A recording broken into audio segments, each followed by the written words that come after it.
Hi friends, welcome to Sparrow kitchen Karur. Idli பொடி வீட்டில் எப்படி பண்ணுறதுன்னு பார்க்கலாங்க. ஒரு கப்பு பச்சைக்கடலை பருப்பு, அதே கப்பு உளுந்தப்பருப்பு எடுத்துக்கலாங்க. அதில் பாதி அரை கப்பு துவரம் பருப்புங்க. 20லேருந்து 25 நம்பர் வரமிளகாய் எடுத்துக்கலாங்க. காரத்துக்கேற்ப நீங்கள் கொஞ்சம் கூட்டியோ குறைச்சோ சேர்த்திக்கலாம்.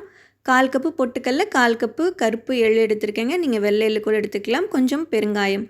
கடாய் அடுப்பில் வச்சுட்டு கொஞ்சம் அரை டீஸ்பூன் ஆயில் விட்டுக்கலாங்க. ஃபஸ்ட்டு பச்சைக்கடலை பருப்பை நம்ம நல்லா ஃப்ரை பண்ணி எடுத்துக்கலாங்க. அடிகனமான பாத்திரம் வீட்டில் எது இருக்கோ அதில் வறுத்தா நல்லா ஈஸியாக இருக்குங்க. சீக்கிரம் கருகாது. மீடியம் ஃப்ளேமில் வச்சு தான் வறுக்கணும். பச்சைக்கடலை பருப்பு வறுபட்டுருச்சு.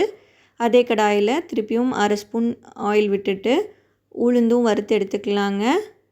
இந்த மாதிரி நம்ம வீட்டில் இட்லி பொடி அரைச்சி வச்சுக்கிட்டோம்னா நம்மளுக்கு பிரேக்ஃபாஸ்ட்டுக்கோ டின்னருக்கோ ஏதாவது ஒரு நாள் டைம் இல்லை, சட்னியோ குருமா பண்ணுறதுக்கு அப்படின்னா நம்மளுக்கு ஈஸியாக இருக்குங்க. இட்லி பொடியை சைட் டிஷ்ஷாக யூஸ் பண்ணிக்கிறதுக்கு. உளுந்தும் இந்த மாதிரி வறுத்துட்டு அதில் ஆட் பண்ணிடலாங்க. அடுத்து கடாயை வச்சுட்டு கொஞ்சமாக ஆயில் விட்டுட்டு பெருங்காயத்தை நம்ம ஃப்ரை பண்ணி எடுத்துக்கலாங்க. நான் கட்டி பெருங்காயம் தான் இன்றைக்கி ஆட் பண்ணியிருக்கேங்க. நீங்கள் கட்டி பெருங்காயம் இல்லைன்னா பவுடராக இருக்கிறத கூட ஆட் பண்ணிக்கலாம். இந்த மாதிரி பெருங்காயம் ஒரு மாதிரி புஷ்ஷுன்னு வருங்க. அதைய எடுத்து வச்சிடலாம். அடுத்து கடாயை வச்சுட்டு துவரம் பருப்பையும் நம்ம ஃப்ரை பண்ணி எடுத்து வச்சிடலாங்க. பொட்டுக்கடலை வறுக்கிறதுக்கு ஆயில் விட தேவையில்லைங்க. அதையும் பொட்டுக்கல்லையும் இந்த மாதிரி நல்லா வறுத்து எடுத்து வச்சிடலாங்க.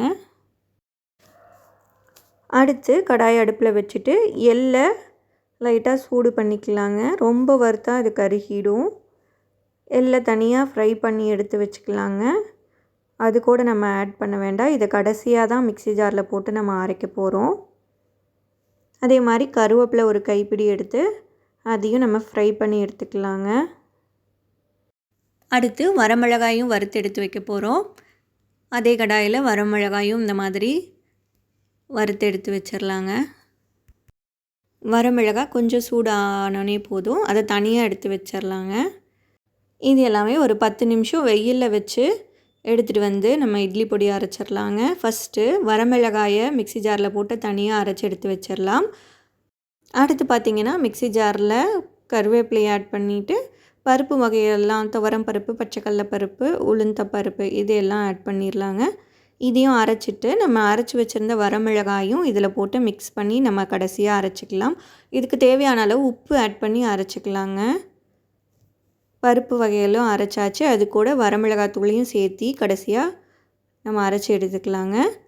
அப்புறம் கடைசியாக நம்ம எடுத்து வச்சுருந்த எள்ளை போட்டுட்டு நம்ம ஒரு வாட்டி அடித்து எடுத்துக்கலாம். எள்ளு சீக்கிரமாக அரைப்பட்டுரும். அதாங்க சுவையான இட்லி பொடி ரெடி ஆகிடுச்சுங்க.